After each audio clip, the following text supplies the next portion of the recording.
It's from the Reb Shlomo and Sefer Bereshit. It's the translation, the Hebrew translation of the 2 volumes that were put out in English. Why are you using this and not the books? I just happened to have made photocopies. Okay. Because I was teaching it at the yeshiva. Okay.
Okay, so parshat Noach.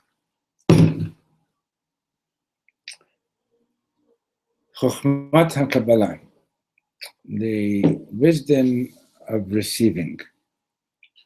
It's not the wisdom, we're not talking about Kabbalah, we're talking about receiving, period. Okay? Ma'inyan shel Shabbat. What is Shabbos about? Leibel Eger Kotev Shabbat hi Kviya b'Kaima. Leibel Eger writes that Shabbos is Kviya b'Kaima. This is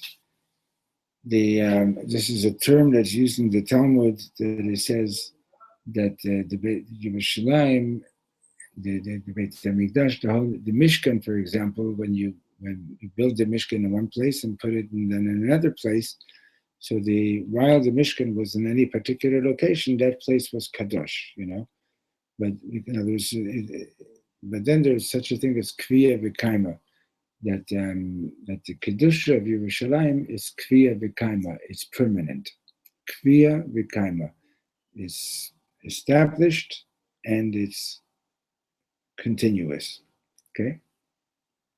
So Reb Leibel Eger says that Shabbos is kviya v'kaima. In other words, the kedusha of Shabbos it's a permanent establishment.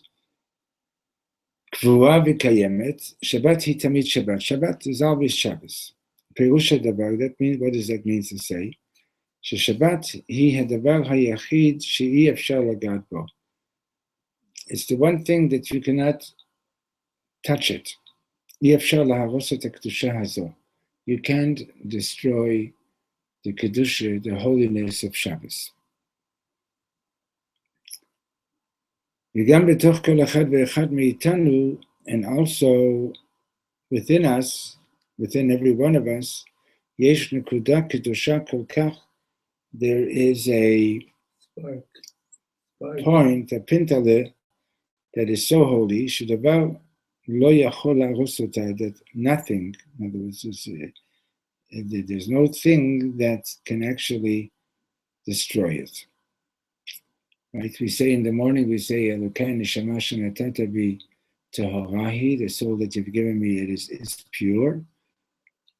So that means to say that, how can I say that my soul is pure if I know that I've done things that are not necessarily pure or that weren't right? Elamai, there's a part of the neshama that I cannot affect that. I cannot destroy that. There's a nekuda of the neshama that is out of my ability to. It's always there. Every yid, even the worst person that you may have met, the worst yid that you may have met, he has that pintale yid. Why is it comparing the Beit HaMikdash to Shabbos. No, he's not comparing the Beis Hamikdash now. I just brought that in to tell you where the term Kviya V'Kaima is used. Okay. So Reb Shlomo says, Pitchu et Sharei Halev, open the gates of your heart. Yesh Shnei Sugim Shel Kedusha. There are two types of Kedusha, two kinds of holiness. הסוג הראשון הוא קדושה שאפשר להוסיף עליה ולגרוע ממנה. One type is the type of holiness that you can add to it or diminish it. בכל פעם שאני עושה מעשה טוב, אני מוסיף קדושה. Every time I do something good, I'm adding holiness. ואם חס ושלום אני עושה מעשה לא טוב, and if God forbid I do something not good, אני מפחית ממנה, then I'm reducing that kedusha. ויש קדושה מסוג שני, and then there's also a holiness of a different kind. היא נמצאת בתוכי ובתוך כל אדם, is within me and within every person. אצל אנשים מסוימים, by certain people, היא מאירה, it is illuminating. ואצל אחרים, היא קבורה ונסתרת, and by others, it is buried and concealed, but it's there. אבל הקדושה הזאת גבוהה מאוד. This holiness is very, very high. ממש המתנה הגדולה ביותר מאת השם is ממש the greatest gift that Hashem has given us. איש לא יכול לגעת בה, no one can touch it. ואי אפשר להרוס אותה, and you cannot destroy it. היא כמו שבת, just like Shabbos, קביעה וקיימה, it is permanent. Wow. מה היה כל כך מיוחד אצל נוח? What was so special by Noach? באיזו קדושה הוא אחז? Which holiness did he hold on to? כל כך הרבה אור קיים בעולם. There's so much light in the world. זה לא יאומן, it's unbelievable. כל כך הרבה אור יורד לעולם משמיים. There's so much light coming down to the world from heaven. העולם מלא אנרגיה שמיימית. The world is filled with heavenly energy. אבל לצערנו, however, much to our distress, רוב האור פשוט מרחף בעולם. Most of this light is just floating in the air. ואיש אינו עוצר לאסוף אותו, and nobody stops to gather it. נוח היה האדם הטוב היחיד בעולם.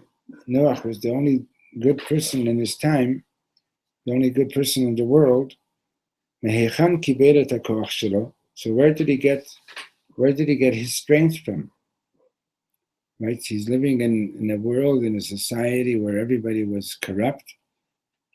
How did he manage to, where did he get the strength to be a holy person? הוא אסף את האור הנצחי הזה שקיים לעד בעולם. He gathered this eternal light, which is eternal, which is always present in the world. Right? You understand? In other words, what he's saying is basically, as much as it's true that we're affected by our surroundings, right?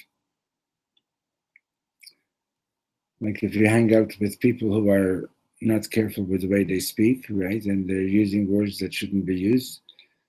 If you're not careful, you end up using the same words, right?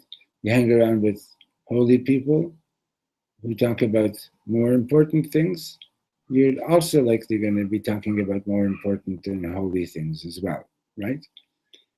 So it's true that the environment that you're in always has an effect on you.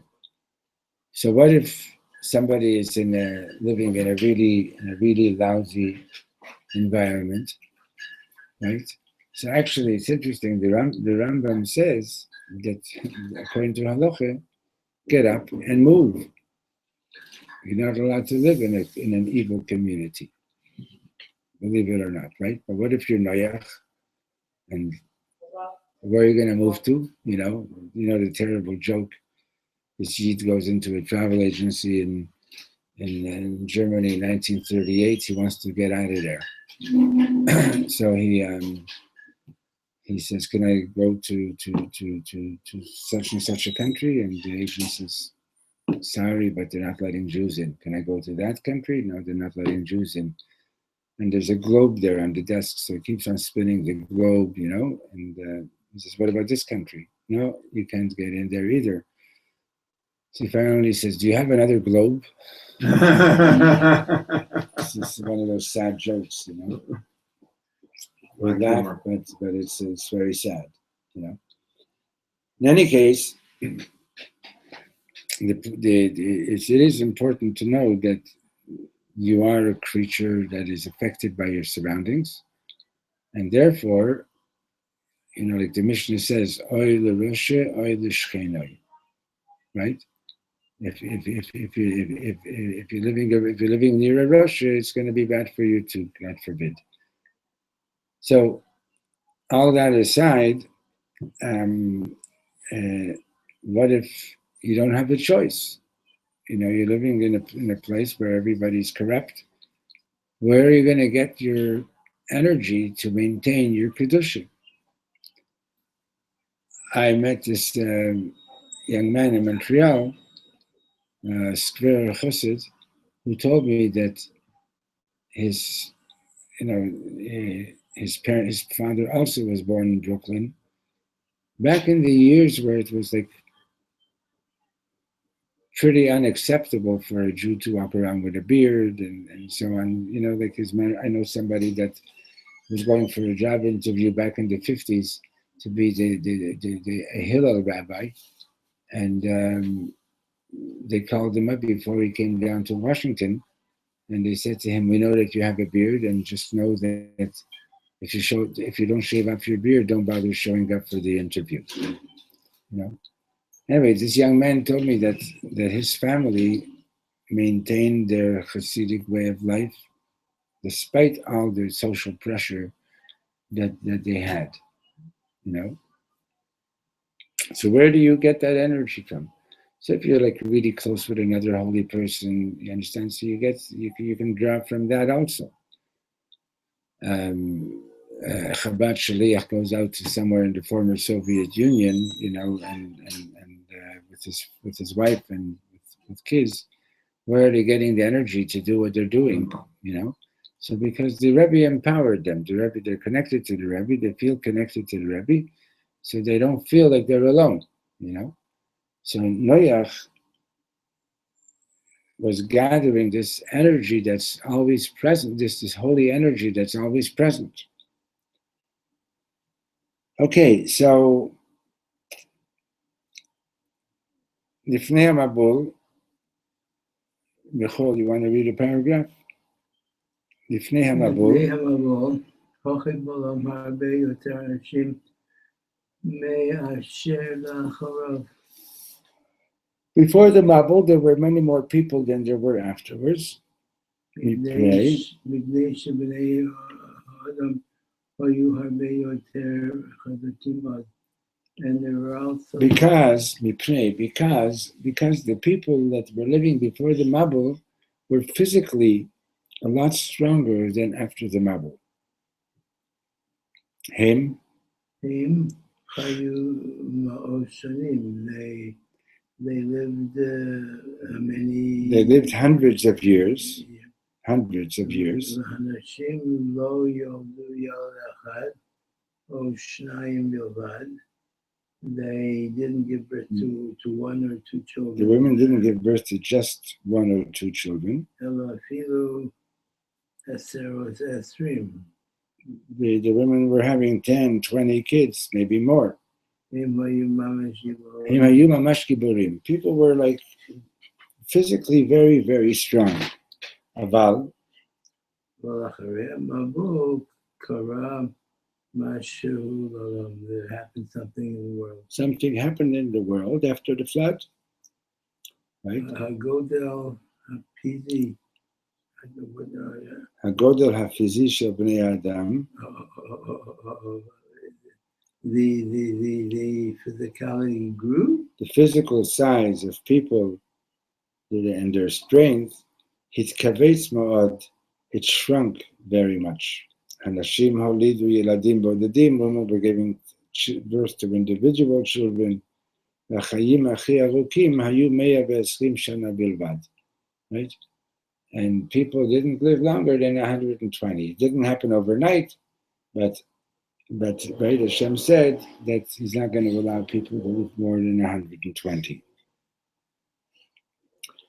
איך אם כן נשאר נוח חזק כל כך גם אחרי המבול? So how did Noach stay so strong after the Mabul as well? Right? You remember how old Noach was at the time of the Mabul? He was 130, wasn't he? No, he was, do you know? 600. He was 600 years old. And he lived to how long? 989 or something? No, 930. Maybe. Yeah. The longest was not. No, Adam lived 930. Noach lived. I don't know. He lived a long time, but not as long as. He lived a few more. Lived longer. He lived a few hundred years longer. Yeah. So Rabbi Misachet Shav Omer, the Sechet Shavar says, שהשם נוח בא מהמילה מנוחה. נוח בא מעולם של שבת מנוחה. Noach means resting, right? Menucha, resting. And Noach was coming from the world of the day of rest, Shabbat Menucha. Okay, what does that mean to say? So Reb Shlomo explains, B'Shabbat lo mutar aleinu la'asot davar. On Shabbos, there's nothing that we're expected to do. Shabbat, right? There's no, there's what we're expected is not to do, right? Not to do work on Shabbos. Shabbat lo mutar aleinu la'asot davar. Shabbat, there's nothing that we're meant to do. Shabbat אנחנו רק אוספים את כל החיות שיורדת לעולם. On Shabbos, we're gathering the life energy, the life vitality that's coming down to the world. איננו צריכים להוסיף קדושה על ידי העשייה שלנו. We don't have to add anything to the holiness by doing something. התפקיד שלנו הוא לקבל. Our role on Shabbos is to receive. לא לעשות, not to do. Kabbalat Shabbat. We are receiving Shabbos. Now, what's the significance of this? So Reb Shlomo goes on to explain. Pitchu et halev ledavar ma'od amok. Open your heart to something very deep. יש הרבה אנשים שמוכנים לעשות הרבה טוב. There are many people that are ready to do something good. אבל רק מעטים זכו ליכולת העמוקה לקבל. But very few have merited the capability, the deep capability of receiving. נתתם פעם מתנה לאדם אחר, did you ever give a gift to someone else? שימו לב איך הוא נוהג בה. Pay attention to how he behaves with that gift. הוא אומר תודה, אבל לא פותח. Sometimes a person says thank you, but he doesn't open the gift. או שהוא פותח, or if he opens the gift, אבל במהירות, he opens it quickly, וכל כך קשה לו לומר תודה באמת, and it's so difficult for him to say a sincere thank you. בודדים, it's very few single individuals, יודעים באמת איך לקבל מתנה. Very few really know how to receive a gift. לפעמים אני פוגש אדם ברחוב, sometimes I meet a person in the street, ואומר לו, אתה יפה כל כך, and I tell him, you're so beautiful. אבל הוא מיד הודף את זה, but he immediately pushes it back. בטח אתה אומר את זה לכל אחד. Yeah, sure, you probably say that to everybody. Right? מדוע אינך יכול לקבל מחמאה? So why can't you accept and receive the compliment? אם אני אומר, וואו, אתה כל כך מתוק, if I say to you, wow, you're so sweet, תגיד תודה, say thank you. קבל את המחמאה. Receive the what did we call מחמאה just now? Compliment. Comes from the word chema, by the way. What word? The word מחמאה, chema. Butter. Butter. Yeah. So a compliment acts like butter. Smooth as butter. It makes things smoother. Right?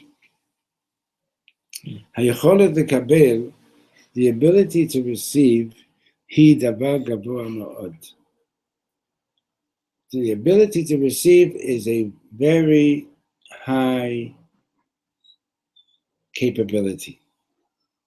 It's something very high. ואין פירושה גאווה טיפשית, but we're not talking about stupid haughtiness. You know what I mean? Can you explain that? We're not talking about, I'm so important, God is giving me a gift. No, that's right. Very good. That's stupid haughtiness. Saying if someone gives me, why can't don't people accept gifts? What's the problem? I think if people are afraid to open their hearts, because if you're really accepting it fully, it means you're opening your heart and say, I take this in and I thank you. You need to say undefended. So when you open your heart, you could say, well, maybe I might think maybe he's giving me this, but maybe he wants I have to give him something back, or he wants something from me, or he's thinking things that are negative, and he's afraid to open his heart because he's afraid he's going to get hurt in some way. So, or not either hurt, or possibly it's going to, or it might mean that he's going to have to take on a greater degree of a greater responsibility. Okay. See, so for example, we learned about it last week. You were here last week, right? I was here on Thursday, yeah. And we learned a piece. We learned from. A teacher, we learned on Bereshis, right? But we talked about the verse of that was related to davening. L'olam nitzav d'varacha Yeah. Beautiful pasuk. I didn't understand how you drew from that, but you drew from it. I looked at it afterwards. So, what's davening? So it's explained in Chassidus. The davening is like when you ask a lot of people what's praying about. They'll say that I know that I need God to give me my health. I need God for my parnasa, etc. Right? So we pray to God. And that is actually the basic mitzvah of davening. Okay? That's the basic mitzvah of davening. That's to get. That's praying in order to get. That's praying in order to receive. In other words, is recognizing that you're just a human being, that you have your limitations, right? And that without God, you're not going to get very far. Now, that's only one aspect of davening. There's another aspect of davening, a very deep aspect of davening, and that is bonding with Hashem. Okay? Now, when you say Shema Yisrael, what you're doing is you're coming to God. You're saying to God, "You're everything for me. I'm ready to give my life for you. I'm ready to give my life for you. I'm ready to give all my wealth to be a Jew. I'm ready to give my whole heart to you, right? That's all our movement towards Hashem. Okay, that's similar to the process of getting married. Okay, so like you meet your soulmate, you say, you know what, I'm gonna give you my whole being, right? But that's still giving. Okay? Real bonding is not just giving; it's also receiving, right? It's different than give and take. Give and take is negotiation. Right. It's not give and take. No. Not the same. It's bonding. It's not business. It's like being one. Now, being one with Hashem means that you're basically accepting a big responsibility. In other words, as much as you're saying to Hashem, I want to be with you, Hashem is saying, I want to be with you too. And like you were saying before, how much are people ready to say, okay, God, I'm not just I'm yours. I'm yours is I'm ready to do good things. No, I'm yours, I belong to you. I'm yours, I belong to you, and I'm going to cleave to you, and I'm ready for you to be a vessel to manifest your divine light in this world. Okay? So,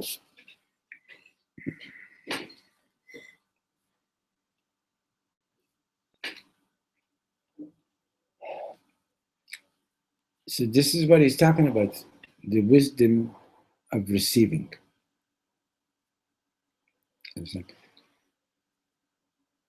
Let's say, for example, you mentioned Shabbos. Okay? There's a difference between, like, so you get ready, you're making Shabbos. Oh, I'm keeping Shabbos. Very nice. Are you receiving Shabbos? Is Shabbos changing your life? Are you going to be different this week than you were last week? Are you going to be more open, more receptive, more all kinds of better mores, right? So if I kept Shabbos, you know what I mean? That's very nice. But if I received Shabbos, that means that something is changing in me. Something is different, right? We learned a similar thing. Fundamentally different. We learned a similar thing concerning Pesach, also concerning Rosh Hashanah. We learned when we were learning about Rosh Hashanah, like how you can tell in the way that you greet somebody on the first night of Rosh Hashanah, in the way you greet them, you can tell if this person, if you've actually were present before God or not, if you received from Hashem. Understand? If the morning after the Seder, you're walking to shul and you see this fellow coming that you usually ignore, and you sort of politely say the Yom Tov, and that's all you do. And then the morning after your Seder, you do the same, and it's just like always. Then you didn't really get out of your Egypt yet. You didn't get out of your Mitzrayim. Okay, if you had Shabbos and the following day is the same as the day before Shabbos, so then Baruch Hashem, you kept Shabbos, but it's not so sure that you actually received Shabbos.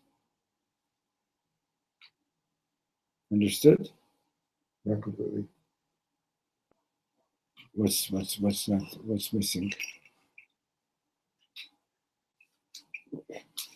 I don't think it's something that you can explain. I don't think anyone can explain it. It's beyond the power of words. It's something that can only be experienced. You can speak about it.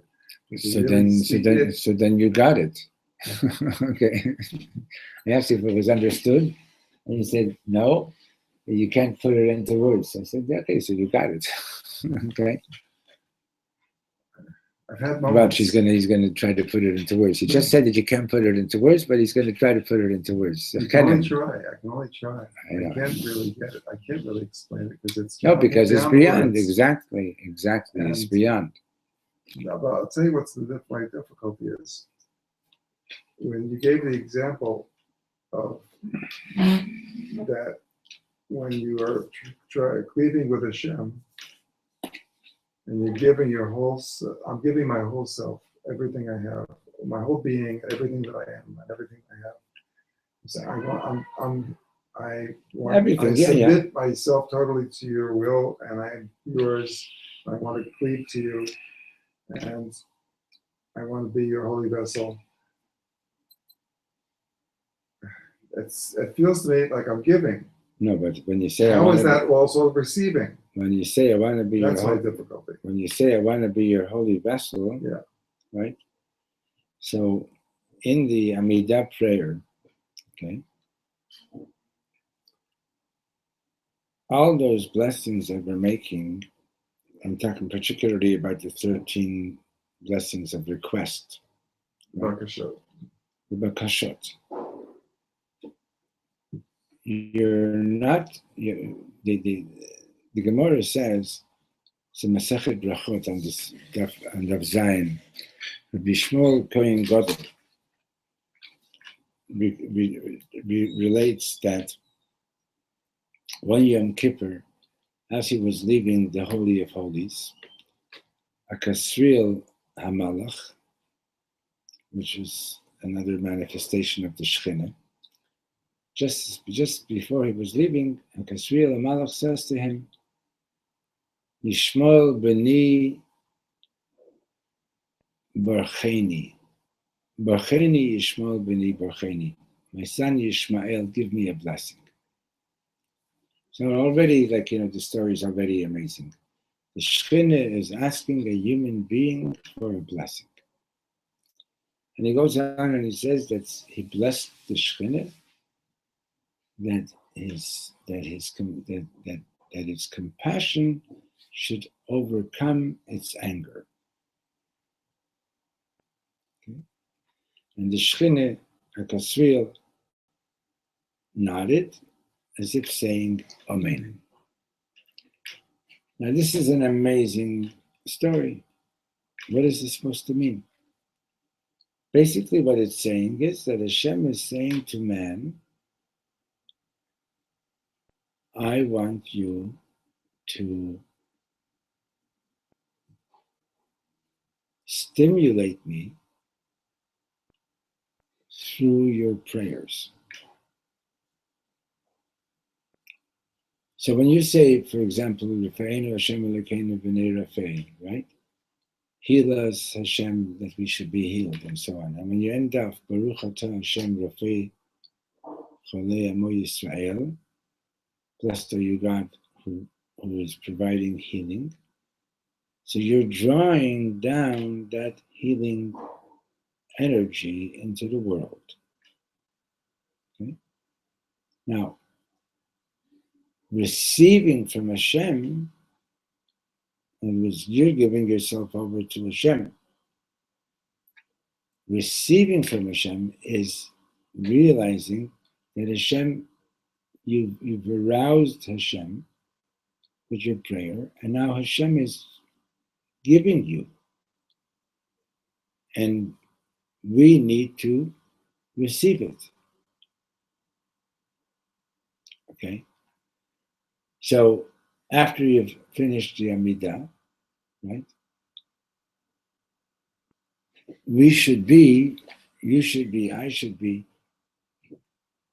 a source of healing energy in this world.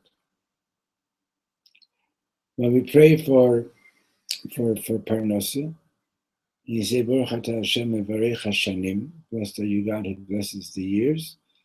You're bringing down the shefa of Parnasa. You're bringing it into this world. Whether 5 minutes after davening, somebody's going to show up and you're going to actually help them with their livelihood, or whether you're going to be able to give somebody a good piece of advice on how they can make a better living, whatever the case may be, right?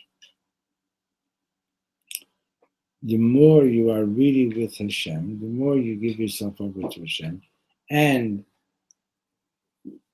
you're open to Hashem being with you and receiving from Hashem, right?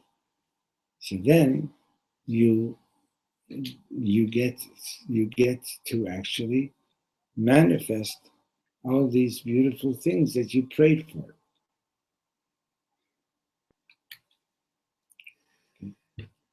That's the meaning of being one with Hashem.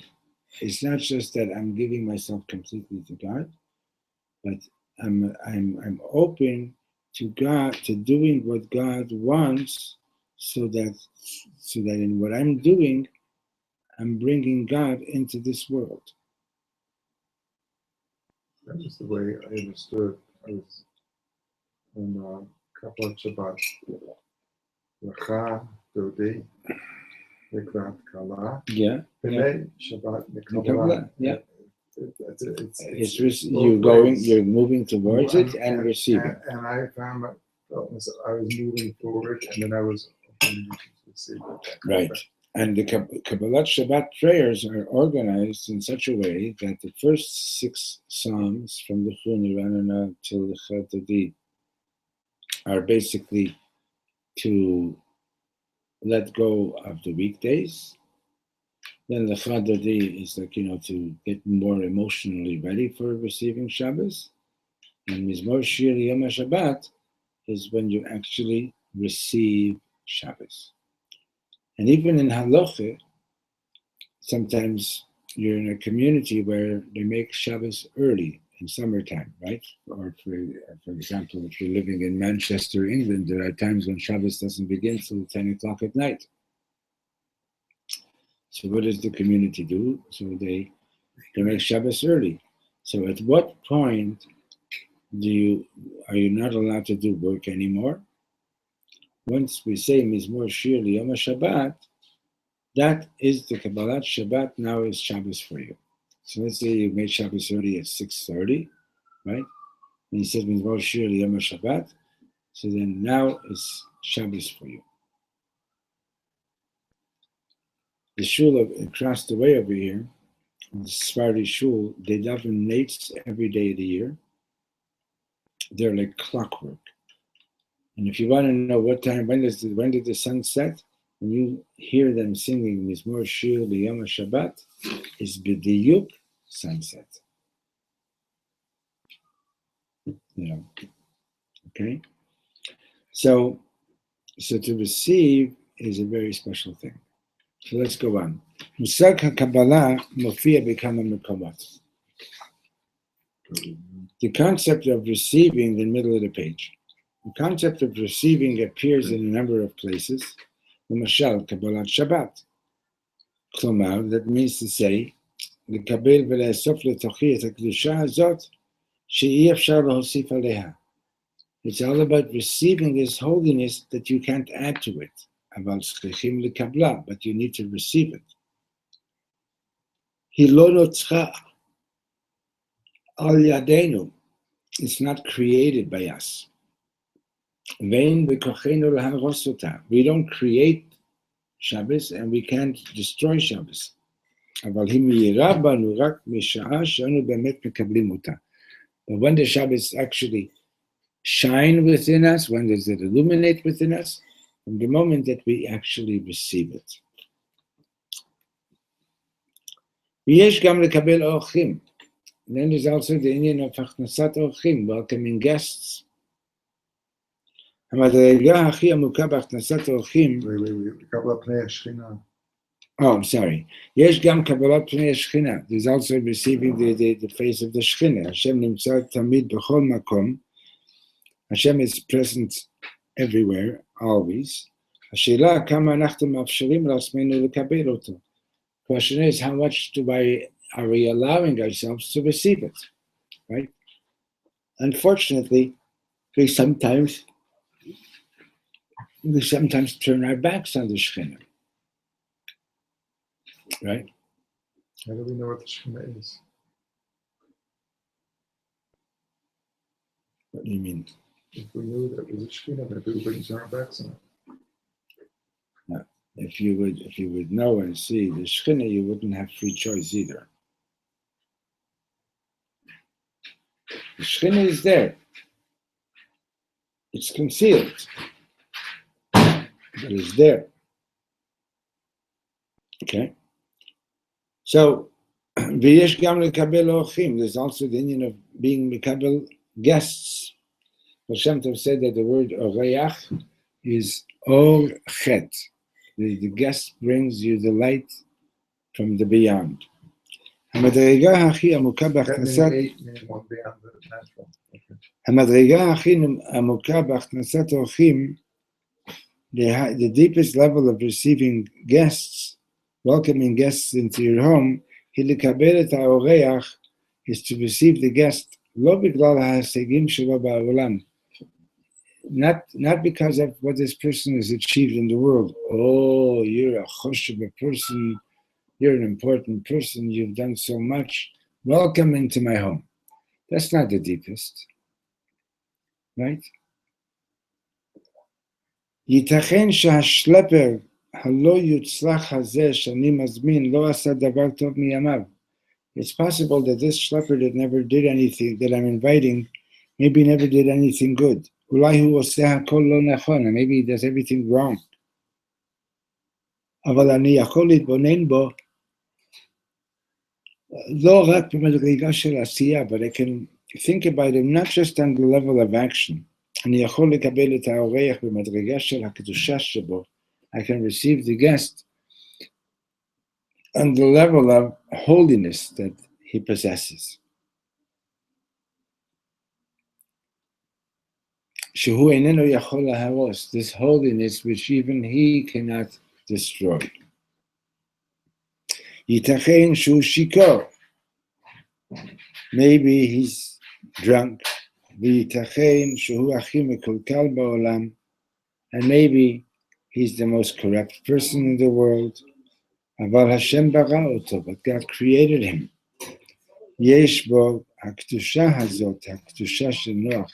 He possesses this holiness like the holiness of Noach. הקדושה שמעבר למבול. The holiness that goes beyond the flood. The holiness that does not get flooded by the flood. You heard that?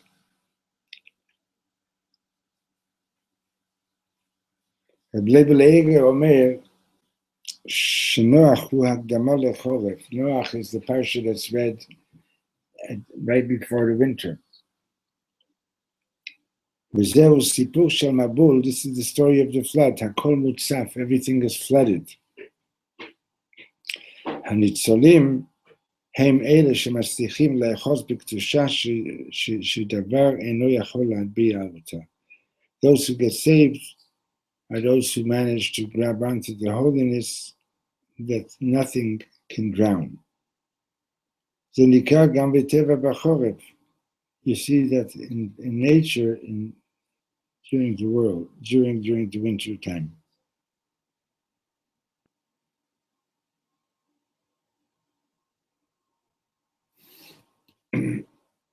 הכל נושר ונראה מת.